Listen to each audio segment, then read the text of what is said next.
Muy buenas noches. Es un gusto estar una vez más con ustedes en este programa de Mujeres que Transforman.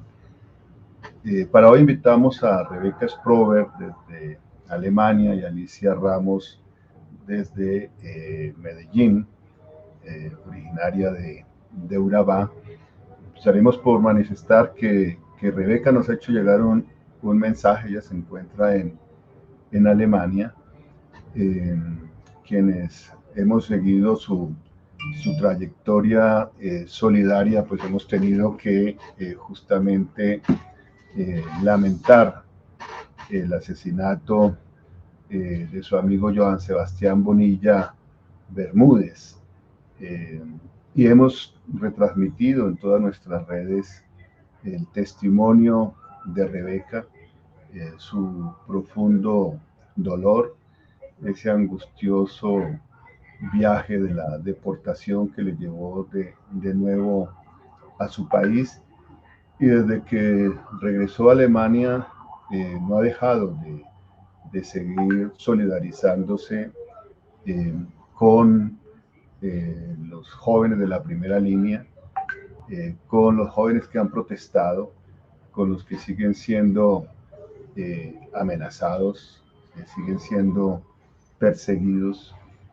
siguen siendo atacados. En primer lugar, pues le hemos manifestado a Rebeca y lo reiteramos también nuestro apoyo solidario, y pues lamentamos mucho las condiciones en las que fue deportada de Colombia sin un debido proceso, con una violación reiterada de los derechos humanos a los que nos tiene acostumbrados esto que yo he dado en denominar un régimen de terror. Aquí hemos vivido las últimas semanas, los últimos meses, bajo un Estado que violenta permanentemente los derechos humanos, que utiliza los crímenes de lesa humanidad para ahogar en sangre la protesta social, que mutila los ojos de más de 90 jóvenes que se manifiestan, que han sido responsables de desapariciones, de torturas, de asesinatos. El crimen de Joan Sebastián Bonilla Bermúdez no se puede entender sino en la perspectiva justamente de un trabajo de inteligencia, de seguimientos, de ubicación, que conduce finalmente a su asesinato. Rebeca nos ha enviado un mensaje. Se encuentra en un estado de conmoción, de alteración profunda, producto de las noticias que sigue recibiendo de Colombia, de los amigos de Joan Sebastián, que también han sido amenazados de muerte, también uno de ellos herido y que se encuentra igualmente hospitalizado. Así que vamos a escuchar el mensaje de Rebeca, y le damos también la bienvenida a Alicia Ramos, madre de 3 hijos, víctima del conflicto armado, y es una de las lideresas más conocidas en restitución de tierras. Es fundadora de la asociación Tierra y Vida, que reúne a unos 10.000 campesinos que intentan recuperar la tierra de las que han sido despojados producto de este conflicto armado interno. Y bueno, vamos a conocer toda su historia, que lleva más de 25 años luchando por la reivindicación de los derechos humanos de las víctimas. Bienvenida, Alicia, a este programa de Mujeres que Transforman.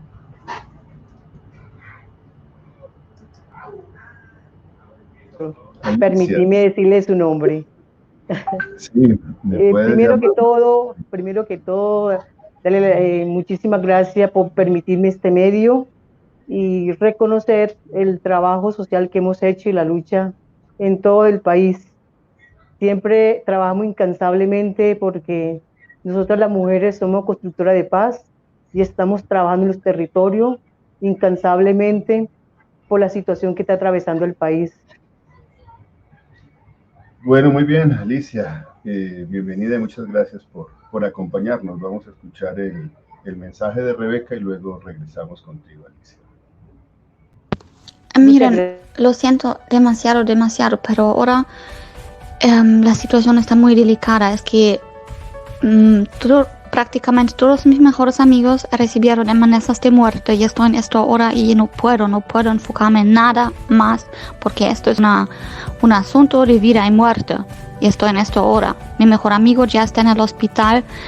Hubo 2 atentados más y entonces creo que hoy es imposible hacer esa entrevista. Todavía no lo sé, no les puedo prometer nada porque ahora me estoy volviendo loca en este momento.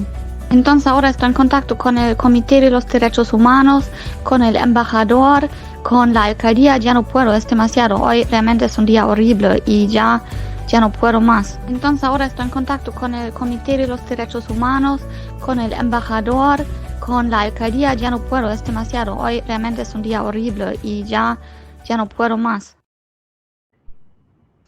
Bueno, ahí estaba la voz de Rebeca excusándose de no podernos acompañar producto justamente del trauma que está sufriendo y que sigue sufriendo producto de esta represión criminal. Bueno, Alicia, háblanos de ti, ¿cómo fue tu vida? ¿Dónde naciste? ¿En qué hogar naciste? Claro, Cuéntanos doctor. acerca de justamente de cómo te encontraste finalmente como víctima de la violencia, pero empecemos por conocer todo el recorrido de tu existencia. Muchas gracias, doctor. Primero que todo, escuchando la conmovedora de esta mujer valiente, lo que hoy está sufriendo ella, nosotros lo hemos sufrido en los territorios. Es duro cuando uno ve partir un compañero o una víctima reclamando sus derechos. De verdad que me pongo en lugar de ella porque lo hemos vivido en los territorios. Bueno, Guillermo, le hablo un poco de mi trayectoria. Yo soy víctima del conflicto armado, reclamante de tierra, por eso hoy estoy aquí en este trabajo social, apoyando, trabajando incansablemente. Esta asociación de víctimas fue la primera que se conformó en la región de Urabá. Fuimos los primeros que lanzamos nuestras voces de reclamar nuestros bienes. Cuando el proyecto de ley, la 1448, cuando los 2 congresistas se tomaron el poder de hacer los debates de este proyecto de ley, nosotros estábamos ahí acompañando el proceso para que despojo de tierra quedara dentro de la ley de restitución de tierra, para que las víctimas fueran reparadas con los bienes que perdieron también. Nos quedó dentro de la ley el despojo de tierra y las víctimas para que puedan reclamar sus derechos de la tierra en Colombia. Nosotros hicimos, cuando se aprobó la ley, nosotros fuimos a hacer una movilización en el municipio de Necoclí. Fueron 30,000 víctimas con el presidente Santos para que viera la necesidad y las víctimas que reclaman sus tierras. Hicimos otra en los Montes de María, fueron 23,000 víctimas también con el acompañamiento del presidente de la República. Hicimos otra movilización Puerto Asís, fueron 6,000 víctimas de conflicto armado, despojo de tierra. Bueno, nosotros conformamos esta asociación con ese fin de hacer un acompañamiento a las víctimas. Pero cuando nosotros conformamos esta organización, Guillermo, y todo lo que me están escuchando, perdimos 20 compañeros, nos lo asesinaron. Ya iban 50 reclamantes. Y la idea era como exterminar esta asociación, pero nosotros fuimos valientes, seguir luchando, los que quedaban sobrevivientes, seguir y luchar. Los que quedamos vivos, luchar. Hoy tenemos compañeros asilados en otros países, otros asesinados, y aquí estamos, son los poquitos que ya estamos, y yo soy una de ellas que he sobrevivido, y seguir luchando por nuestros derechos. Bueno, nosotros nos ganamos un premio, doctor, el Premio Nacional de Paz, nos ganamos otro yo se lo leo aquí, que no, el premio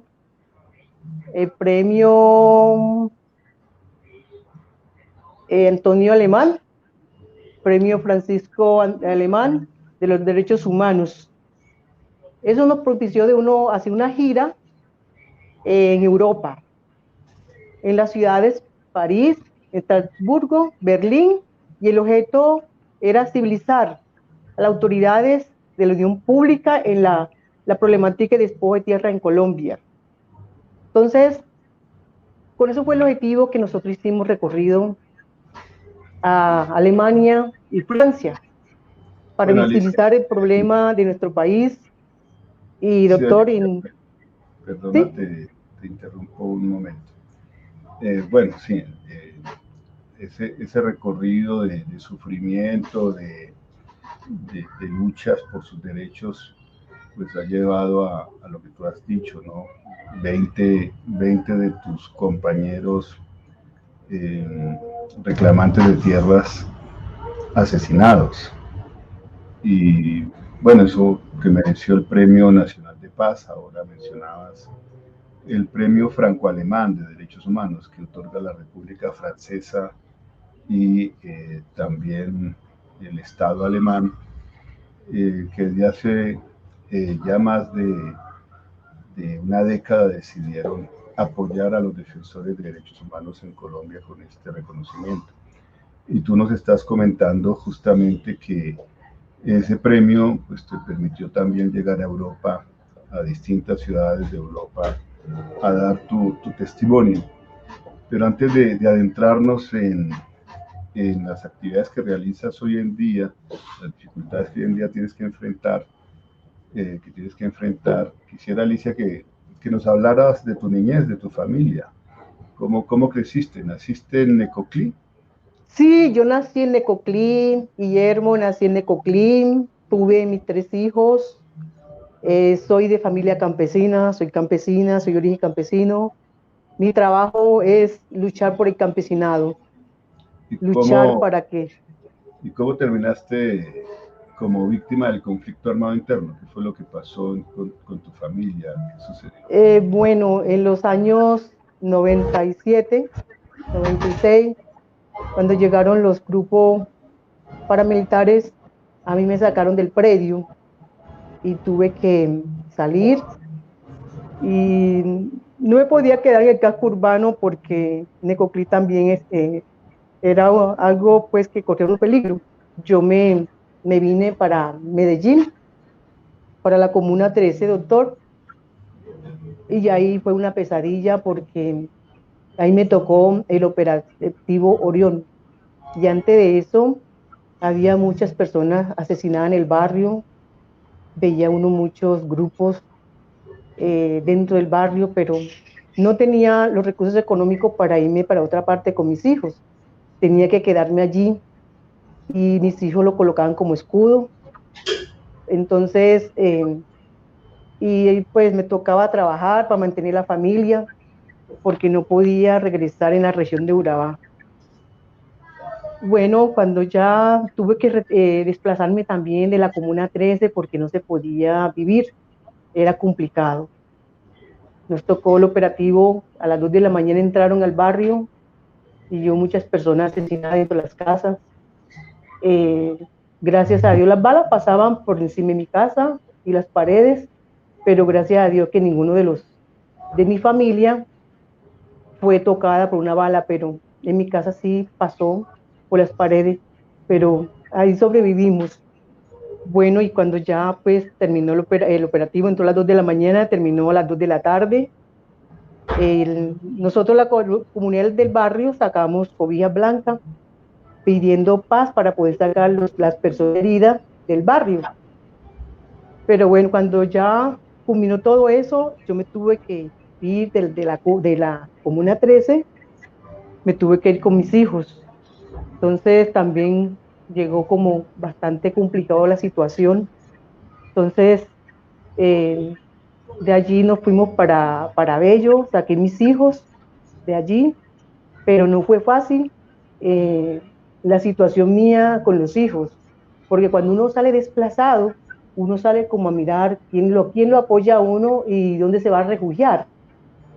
Sí, entonces cuando ya volvimos a Urabá, cuando se desmovilizaron, la UC, que decían pues que iban a entregar todos los bienes que fueron quitados, nosotros volvimos y todos los reclamantes de tierra nos organizamos para hacer una asociación para reclamar nuestros derechos.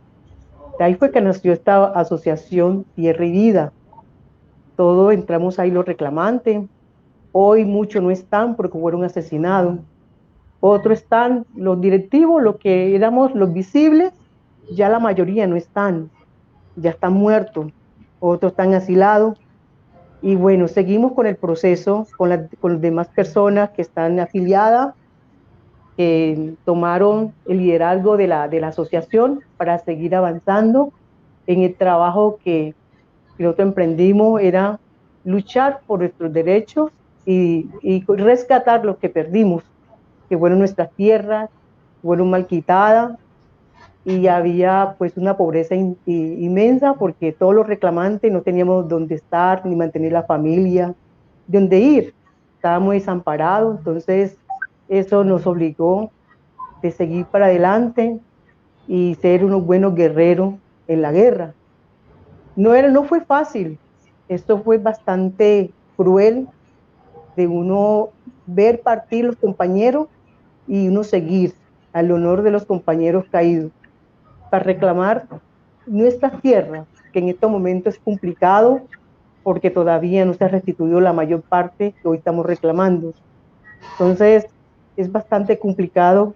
En estos momentos nosotros estamos mirando y analizando toda la situación que se está presentando en el país, la problemática. Y nosotros estamos ahí apoyando como mujer, como lideresa que soy. He visto que me he sentido como con esos ánimos, con esa berraquera, seguir para adelante, apoyando este propósito en que estamos hoy. Tenemos que salvar nuestros jóvenes, que es el futuro de esta Colombia, el futuro de todos nosotros, son los jóvenes. Tenemos que luchar por esos campesinos que están abandonados. El sector rural está abandonado, hoy está abandonado. Por eso tenemos una unión con todo el sector campesino, jóvenes, para seguir adelante con este proyecto. Y bueno, en Colombia no podemos hablar de partido porque ya nos tilda, es una lástima. Por ejemplo, la propuesta, el proyecto que tiene el doctor Petro, no hace para nosotros, lo vemos viable, es un proyecto que lo estamos necesitando en el país, que nos escuchen, tener más desarrollo, tener más oportunidades, darle oportunidades a esos jóvenes, la educación. Para mí no es arreglar la guerra, no es derramar sangre.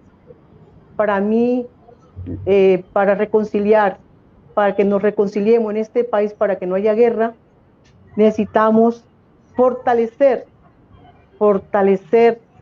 la población más pobre, que es el sector rural, los jóvenes, estar todo 1, 2, 3, porque necesitan.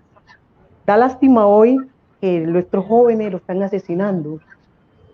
Da lástima que es nuestra esperanza, nuestro futuro del mañana. Por eso hoy estamos más que nunca comprometidos a seguir luchando y apoyar esta iniciativa que hoy queremos. Queremos darle otra cara al país, que sea otra. ¿Cómo se da la otra cara al país? Fortalecer el sector rural con unos proyectos productivos, el acceso a tierra, garantizar la comercialización de los productos, ser escuchados, que no nos violen los derechos. Ese es mi punto de vista y estoy muy comprometida que la educación de los jóvenes sea gratuito para que ellos tengan la oportunidad de ser educados, de que ellos emprendan su futuro, porque es nuestro futuro de nuestro país. Si hoy se forma un joven profesional, mañana es el futuro de Colombia. Entonces, yo conozco el sector rural porque yo lo he vivido, yo he caminado, he ido donde está la problemática, ayudar a la gente. Uno cada día se motiva más de trabajar, de luchar. Creo que el doctor Petro, con ese proyecto que tiene, lo que habla, eso lo necesitamos nosotros, una participación integral. Y yo hoy le pido a Colombia que no lo miremos como de izquierda. Aquí no hay izquierda, aquí hay unos derechos, aquí tenemos que mirar una luz de esperanza que le vamos a dar al país. Y eso que hoy queremos, darle ese cambio, transformando con nuestras mujeres, porque somos muy comprometidas, así como somos comprometidas en el hogar, con nuestros hijos, con nuestros esposos, así somos comprometidas con el trabajo social. Bueno, Alicia, volvamos porque has resumido de manera muy rápida momentos muy importantes y muy dramáticos de tu existencia, de tus luchas. Y es bueno ponerlas en contexto, ¿no? Tú nos estás hablando de que tu primera condición de víctima ha sido desplazada varias veces. Sí. Fue cuando te sacaron de tu terruño con tus hijos de Necoclí. Y quería preguntarte, en ese momento, estás hablando del año 96, 97, ¿qué año exactamente?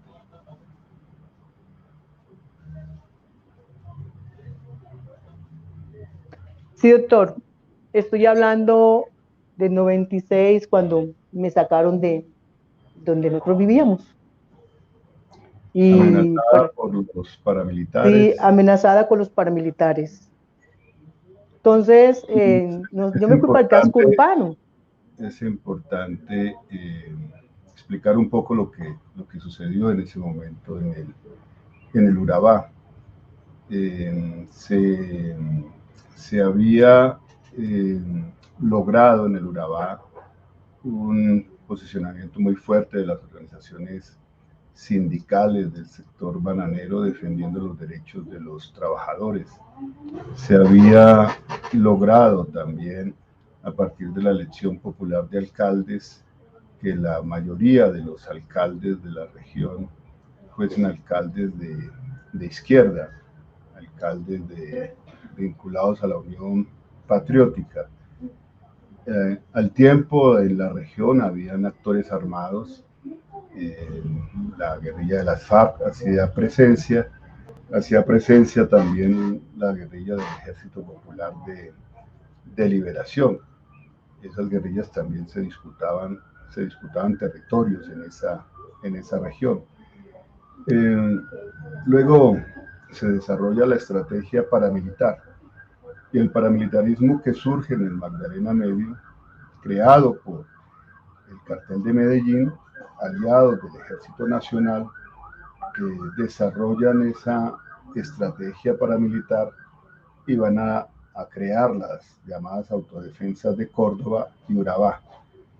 Y es allí donde con la ayuda, con el respaldo del Ejército Nacional y en ese entonces de la gobernación de Antioquia, el señor Álvaro Uribe Vélez, se consolidan las Convivir, que era el brazo legal del paramilitarismo. En Urabá, pues llega también el general Ritualejo del Río, el llamado pacificador de Urabá. Y pues la estrategia fue una estrategia efectivamente de terror, de desplazamiento, de asesinatos. Miles de personas tuvieron que abandonar sus tierras. Como dice Alicia, muchos también tuvieron que irse del país. Muchísimos fueron masacrados, asesinados. Y nosotros hemos escuchado también el testimonio de quien fuera alcaldesa de Apartadó, Gloria Cuartas, quien denuncia muy bien cómo se armó esa estrategia de terror, cómo se quiso someter a las autoridades civiles a esa estrategia de terror. Y es allí, en ese contexto, en el que Alicia se desplaza por primera vez. ¿Ya tenías tus 3 hijos, Alicia, cuando fuiste Sí, obligada? sí, Guillermo, tenía mis 3 hijos. Y bueno, Alicia se desplaza del Urabá y va a Medellín, va a la Comuna 13. Ese es otro episodio de su vida y nos relata la Operación Orión. De la Operación Orión fue responsable el general Mario Montoya Uribe, el tristemente célebre general Mario Montoya Uribe.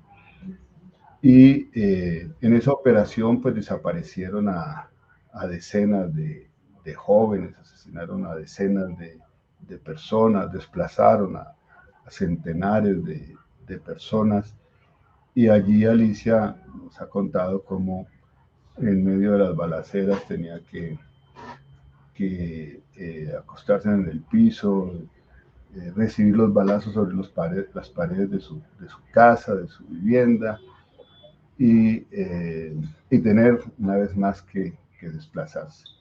Y Alicia nos ha contado que tuvo que salir de allí, de Medellín, para irse a la ciudad de Bello. Hasta ahí resumo un poco el contexto en el que has tenido que padecer esos escenarios de violencia. ¿Qué más nos puedes decir, Alicia, sobre la Operación Orión? Doctor, eso fue terrible, terrible porque a nosotros aquí en el barrio nos disparaban cuando hay un enfrentamiento en el sector rural con algún grupo, no mirando la comunidad, que era un barrio, dentro de las casas estaban habitadas. Muchas personas salieron heridas de sus casas, por eso pedíamos auxilio para poderlos sacar, las personas que estaban heridas. Y no tenían compasión en ese helicóptero y los soldados que eran profesionales en su momento de la Operación Orión, de los militares, ellos disparaban donde saliera la bala del otro lado, porque aquí disparaban en los que estaban dentro del barrio y los de allá también. Entonces ellos se refugiaban detrás de las casas de nosotros que estábamos habitando. Entonces ellos no tenían compasión para disparar, ellos disparaban a cualquier parte disparaban. Entonces yo digo que no tenían como compasión de los habitantes que estaban en el barrio. Y hubo muchas personas heridas dentro de la casa que le estaban diciendo que eran los enemigos, pero eran puros habitantes de las casas. Pues yo doy el testimonio porque yo lo viví. Cuando yo declaré en la unidad de víctimas de una personera, yo le dije que por qué yo no podía decir eso. Me dijo ella, no, usted tiene que decir el primer desplazamiento con la autodefensa. Yo dije, pero es que yo estuve 2 desplazamientos, yo estuve en el desplazamiento de la Operación Orión en esa comunidad. Me dijo, no, eso no hay que meterlo. O sea, después cuando me di de cuenta que yo sí lo podía hacer, o sea, ya fue como demasiado tarde, no sé, no lo pude hacer, pero yo sí recibí un desplazamiento, el de Necoclí, de acá de la comunidad.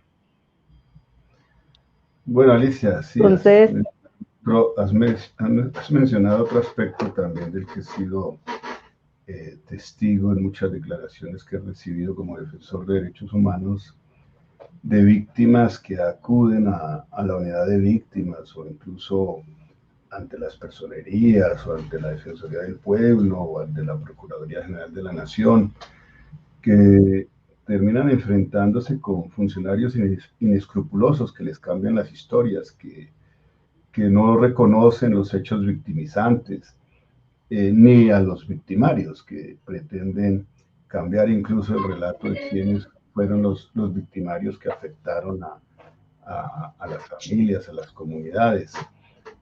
Tú mencionas uno de esos de esos ejemplos, de no quererte reconocer el hecho victimizante de haber sido desplazada allí de la Comuna 13, producto de una confrontación que inicialmente, pues también hay que señalarlo, allí en la Comuna 13 también habían guerrilleros urbanos del ELN, pero la reacción militar frente a esa presencia guerrillera pues fue absolutamente desproporcionada y brutal. Allí se llegó con una política de tierra arrasada y, como dice Alicia, no les importó la vida de los civiles, de las personas que no tenían nada que ver con con la confrontación armada.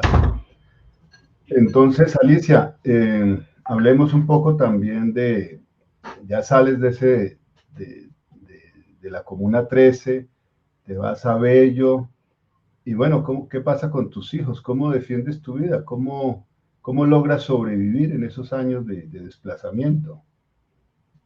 Bueno, doctor, no es fácil, Guillermo, cuando uno está desubicado con la familia, eso no es fácil. Le toca a uno pedir apoyo, y lo que podía trabajar, yo me puse a trabajar, trabajando pues me capacité en otras cosas, auxiliar de gerontología, ya trabajaba para mantener mi familia. Bueno, no me alcanzaba los recursos para sostener mi familia, porque el arriendo, servicio, alimentación no me alcanzaba. Entonces tomé la decisión de irme para Necoclí con mi familia. Yo me fui, bueno, allá pues sobrevivía de lo que pudiera hacer con mis hijos y traté de recuperar el terreno. Yo solicité por restitución de tierra el terreno.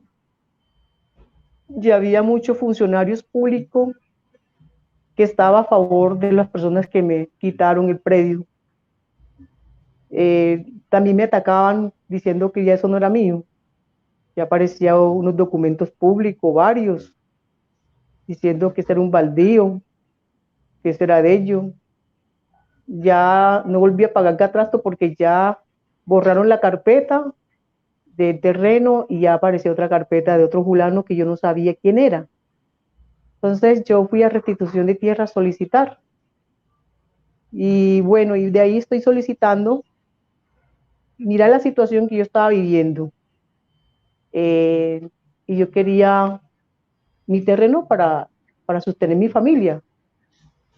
Bueno, tuve la gallardía de entrar a mi predio y yo hoy lo tengo.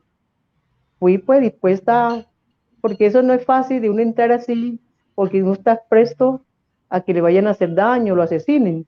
Con muchos compañeros lo hicieron, lo asesinaron. En estos momentos yo tengo el predio. Tengo el predio, bueno, ahí hago mis cosechas, mando a hacer para coger para mantener la familia y mis hijos.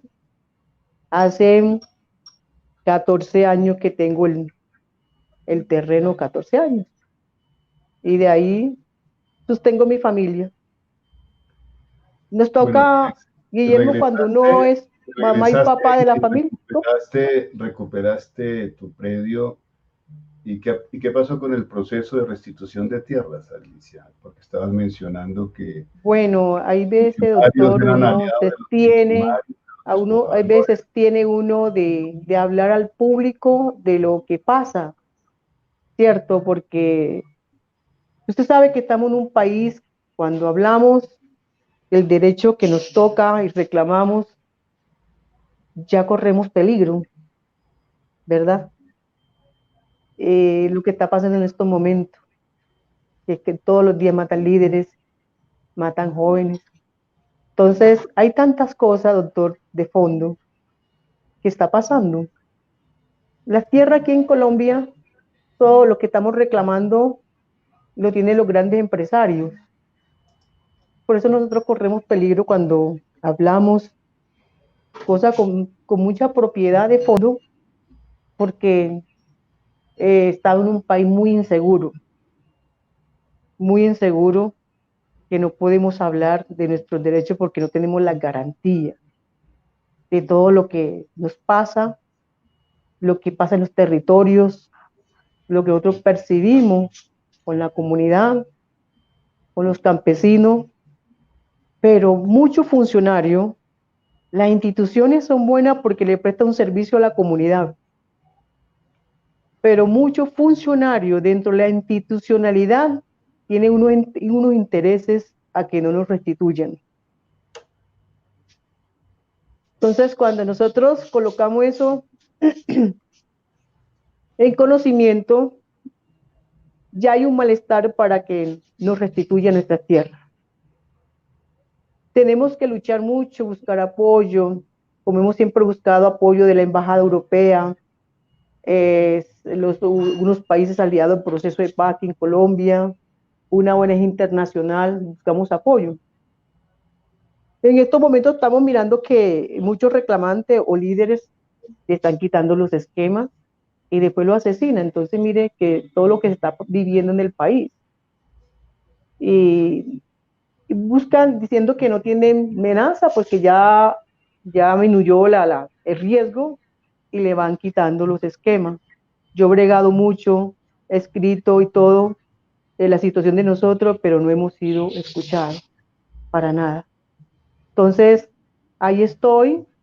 Precisamente, doctor, yo fui esta semana, hace 15 días, fui a Bogotá.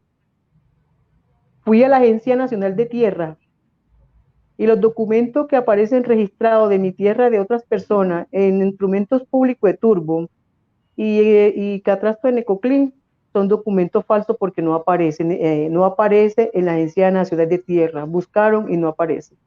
Así pasan muchos predios que aparecen con unos documentos y resulta que son ilegales. Entonces, muchos funcionarios han permitido que esto pase y le digan, eso no es suyo, mire que aquí aparece un señor fulano de tal. Entonces, eso, mire todo lo que ha pasado con mi predio, ha pasado con muchos reclamantes.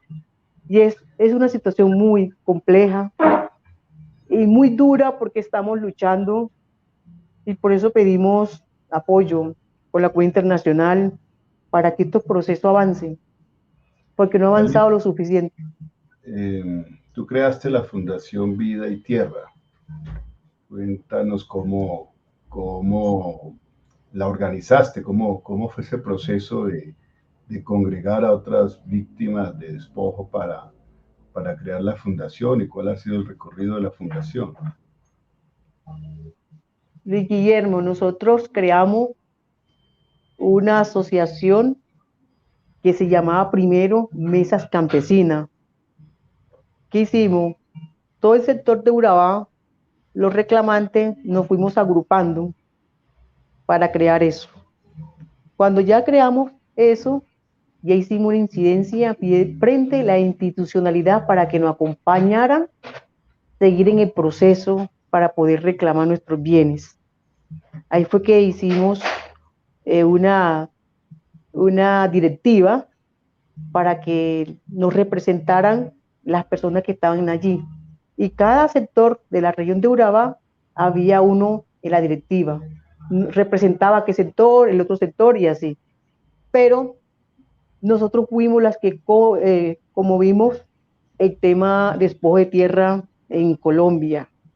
Entonces, cuando nosotros creamos esa mesa campesina en Urabá, después creamos otra, fueron llegando más personas, afiliarse. Ya no hicieron un llamado en los otros departamentos donde hubo despojo de tierra. Hicimos una asamblea en Bogotá con todos los reclamantes de tierra y líderes a nivel nacional y se agruparon muchas personas y ahí fue que nació Tierra y Vida, pero nació fue la región de Urabá y soy pionera de esa asociación que hoy fue reconocida porque fue la que conmovió el proyecto de tierra en la ley 1448. De ahí empezamos a apoyar. Después comenzamos nosotros a conocer la ley, todos sus derechos, y a capacitar las víctimas y los reclamantes de tierra sus derechos como víctima y como reclamante, y cómo llegar a la institucionalidad a reclamar. Yo acompaño a las víctimas frente a la institucionalidad para que no les violen sus derechos y puedan reclamar. Porque, Luis Guillermo, muchos campesinos, cuando están frente de un funcionario público, una oficina, no pueden hablar, se anervian, y como nosotros sabemos cuál es la problemática, cuál es el problema de ese reclamante, nosotros los ayudamos. Vamos allá, los acompañamos, que reclame y que el funcionario lo atienda bien y le dé una buena orientación. Nosotros hicimos unas capacitaciones a nivel nacional a todos los sectores rurales y acompañando a las víctimas para que puedan reclamar y para que esto avanzara. Nosotros tuvimos un proyecto piloto, doctor, lo hicimos como en el 2009, apoyado con el Consejo de Medellín y toda la institucionalidad y una ONG internacionales, Procuraduría, Ministerio de Desarrollo Rural. Hicimos un proyecto piloto que se restituyó como a 50 familias. Fue el primer ejercicio que hicimos en la región de Urabá.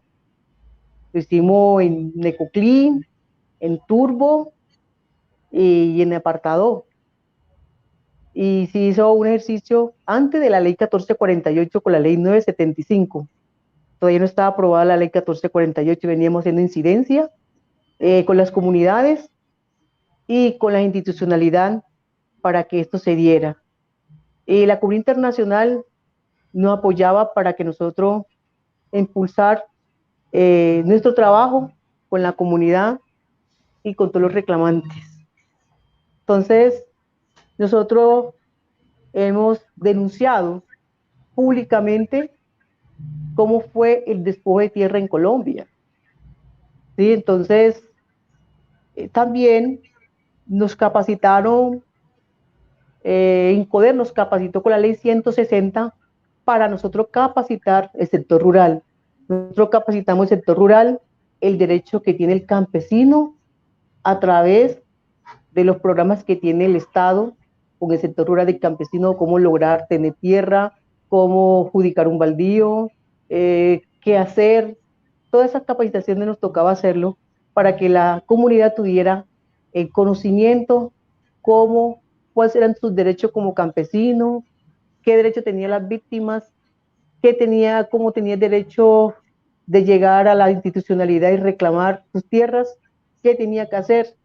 O sea, le ayudamos a las víctimas para que ellos pudieran reclamar sus derechos. Ese trabajo que he hecho, doctor, y todavía fecha estoy aquí acompañando este proceso para que realmente culmine con un derecho a las víctimas con sus bienes, así como la reparación va incluida con sus bienes que perdieron. Y yo sigo todavía trabajando en este tema, doctor, acompañando a las víctimas, acompañando su reclamación frente a la institucionalidad, haciendo incidencia, haciendo valer sus derechos. Y bueno, y nunca dejo de ese compromiso con la comunidad, y cada día siento ese amor para trabajar, para seguir, porque realmente Colombia nos necesita, la comunidad nos necesita para que hagamos incidencia con estas poblaciones que nos necesitan. Alicia, bueno, tú mencionabas que producto de esa lucha, pues hubo también una represión contra los reclamantes de tierras, que 20 de tus compañeros fueron asesinados. También mencionas que allí en la región de Urabá lograron la restitución de predios para 50 familias. El despojo ha sido enorme y se calculan que fueron sido más de 7 millones de hectáreas las que se le quitaron a sus... Sí, doctor, así es. Pero ¿cuántas tierras realmente han sido objeto de restitución. ¿Qué conoces tú sobre esas cifras, Alicia? Vea, doctor, la institucionalidad da una cifra muy alta que han restituido, pero cuando vamos en la información verdadera, no es esa la cifra que dan ellos, no es la cifra que dan ellos. Se logró en Urabá, le voy a decir, en Urabá, las tierras que realmente nosotros estamos reclamando, cuando se creó la oficina de restitución de tierra en apartado, nosotros le entregamos 300 casos con todo lo organizado, argumentado, con las denuncias, todo, formalizado todo para que la institucionalidad empezara a hacer la investigación sobre esos despojos de tierra. Nunca vimos resultado. El resultado que dieron restitución de tierra fue de unos procesos agrarios. No sé, Luis Guillermo, si usted se acuerda de una reforma agraria del 89 al 94. Le dieron tierra a los campesinos, pero esa tierra fue por Incora. Incora un proyecto que se presentó, un proyecto campesino que se presentó y entregaron para ganadería, para agricultura, y les prestaban le hacían unos créditos. Si era para ganadería, le entregaban ganado, y si era para agricultura, le prestaban la parte económica. Le da un tiempo prudente para que pudieran pagar esa parcela, y esos campesinos recibieron todos esos beneficios, pero no fueron acompañados de la institucionalidad, cómo sostener ese proyecto para poder pagar durante ese tiempo que le dieron para pagar la parcela. Cada uno de ellos le dieron mal uso ese proyecto económico de la parcela. ¿Qué hicieron ellos? Ellos tenían unos coordinadores de parceleros y tenían un coordinador de Incora, le decían que Colorado, y otro le decían el apellido Chamorro. Le daban el permiso que pudieran vender, y eso de Incora buscaban los compradores también, y ellos vendían mejora a otros campesinos. Bueno, ese campesino pagaba el crédito del banco para liberar la tierra, y algunos los pagaron porque yo conocí ese caso, tienen unos certificados que le daba el banco donde estaban pagando la deuda. Algunos pagaron las deudas que compraron las mejoras, otros pagaron la tierra para que le pagaran la deuda del banco, y unos no lo hicieron. Bueno, vino restitución de tierra, metió ese proyecto por restitución de tierra a todos. Doctor, se volvió un caos. ¿Por qué? Porque esos eran campesinos que compraron mejora y restituyeron todas esas tierras donde ellos aparecen, que en Urabá restituyeron tantas tierras, pero fue esos procesos de Incora, que muchos de los beneficiarios aparecen en el Ministerio de Agricultura como beneficiados de ese proyecto. Eso fue lo que restituyó, y salía en los medios, en todos los medios que han restituido tierra y todo. Así fue la restitución en Urabá. Apenas ahora le están restituyendo a unos campesinos, incluso se están muriendo antes de la restitución de tierra. Imagínense, ya están de 80 años, 90 años, y estamos esperando la restitución de verdad, a las personas que fueron despojadas por la violencia. Y esa tierra de Incora, doctor, todas las tierras la vendieron casi, fue pura mejora. Algunos del comercio compraron 2, 3 predios, que eran de 30 hectáreas, otros de 20. Eso fue lo que restituyeron. Entonces, cuando uno habla esto, un día lo estaba yo hablando,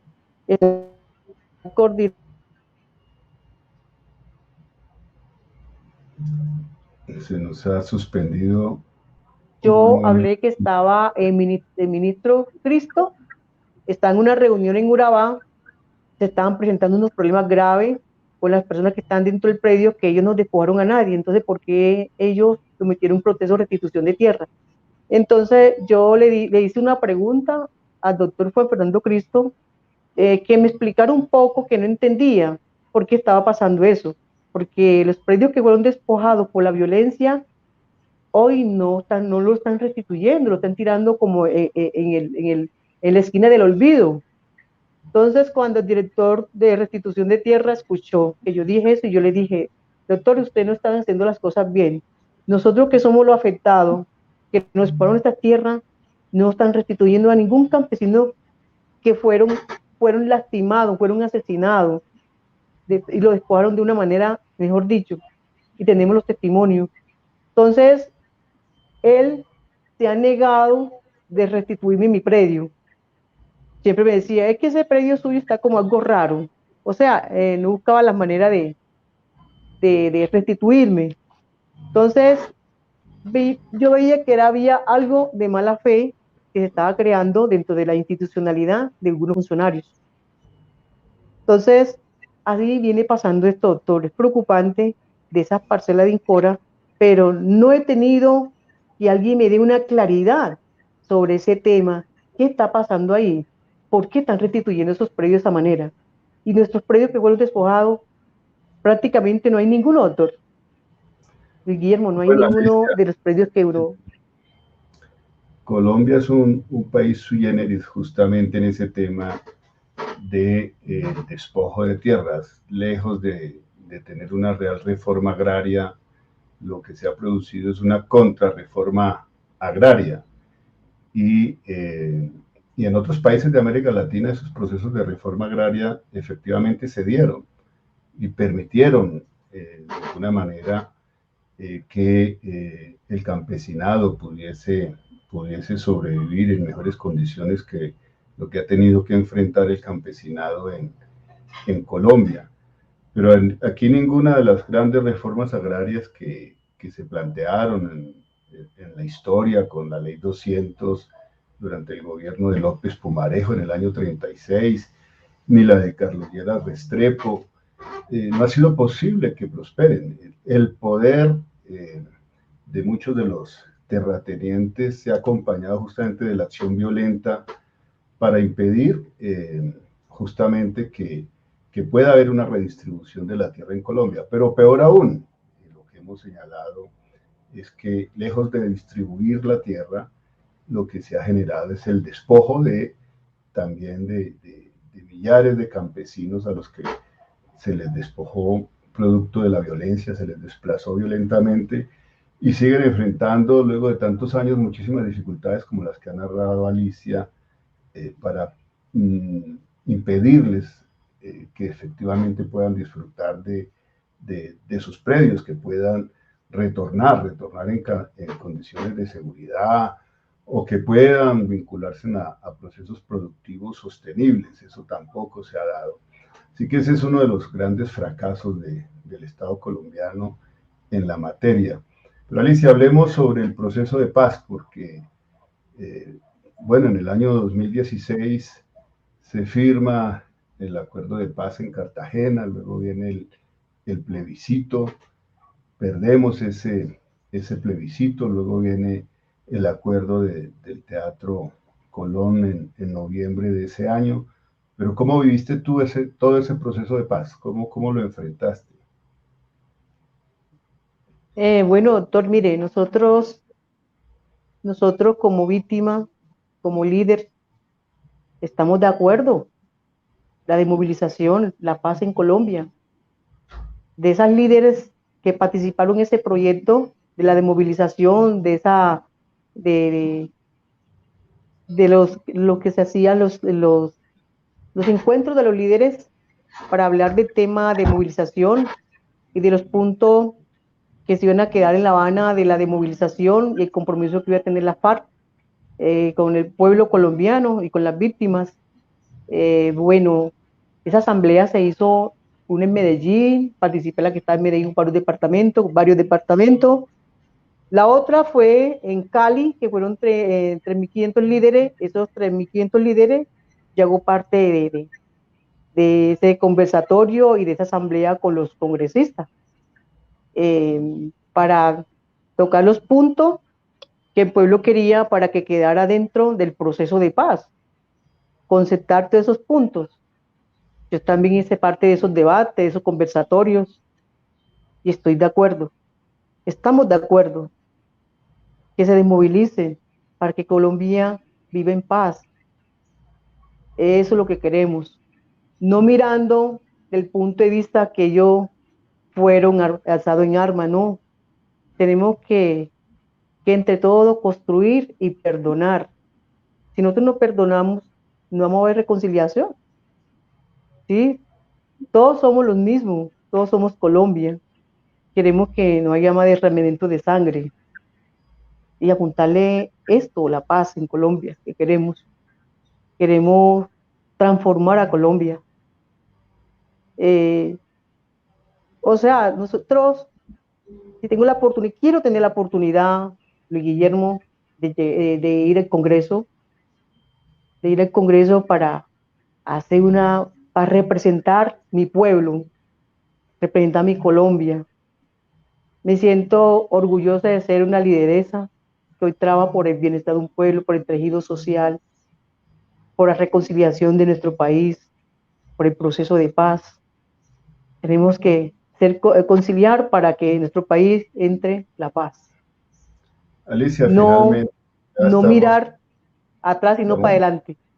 estamos llegando al final de este programa y quería preguntarte sobre las 16 circunscripciones especiales de paz. ¿Qué sentido tienen estas 16 circunscripciones especiales de paz para las víctimas? ¿Cómo valoras tú que finalmente tanto el Consejo de Estado como la Corte Constitucional hayan fallado justamente para decir que sí, que hubo una reforma constitucional y que ahora la organización electoral, tanto la registraduría como el Consejo Nacional Electoral, tenemos que garantizar que se elijan esas 16 circunscripciones para el año próximo? ¿Cómo vives tú ese tema? ¿Cómo lo piensas? Guillermo, mira, de verdad, nosotros las víctimas, fue un golpe grande que nos dio el Estado, poner en juego esas 16 curules en el Congreso, porque eso se quedó impactado en el proceso de paz. Después la revivieron, porque nosotros sí queremos una representación en el Congreso, esas 16 curules. Y esas curules de proceso de paz, no es que la están regalando, eso para resarcir el daño y el daño causado por la FARC y las regiones. O sea, eso no las merecemos nosotros, las víctimas. Entonces, ¿por qué no han cerrado el derecho de la participación de esas curules especial de paz? Yo creo que es el momento que nos den esas curules para llegar al Congreso, para tener la representación de nosotros, de las regiones golpeadas por la violencia. Ojalá Bueno, que esto tenga unos controles y que sea directamente las víctimas de esas curules. muchísimas gracias, Alicia. Sí, efectivamente, esas 16 curules no son para los partidos políticos que tienen hoy personería jurídica. Es para las víctimas y para las organizaciones de víctimas en los territorios. Y esos territorios victimizados han de elegir quiénes han de representarles en el Congreso de la República, y este acto legislativo que las creó estableció un periodo de 8 años para que la voz de las víctimas tenga una preponderancia dentro del propio Congreso de la República y puedan incidir de mejor manera en concretizar los derechos a la reparación individual y colectiva de más de 9 millones de víctimas en el país. Bueno, Alicia, muchísimas gracias por habernos acompañado en este programa de Mujeres que Transforman. Te felicitamos también por tu lucha, por el empeño de tantos años de representar a las víctimas, de acompañarlas en el reclamo de sus derechos, y muchísima suerte en todo lo que sigas emprendiendo. Un gran abrazo para ti, Alicia. Doctor, bueno, disculpe que le diga doctor Luis Guillermo, para mí es un placer, de verdad, mil gracias, muchas gracias. de darme esta participación por este medio y que usted me haya escuchado. Doctor, otra preguntita, antes que se me vaya. Andamos preocupados.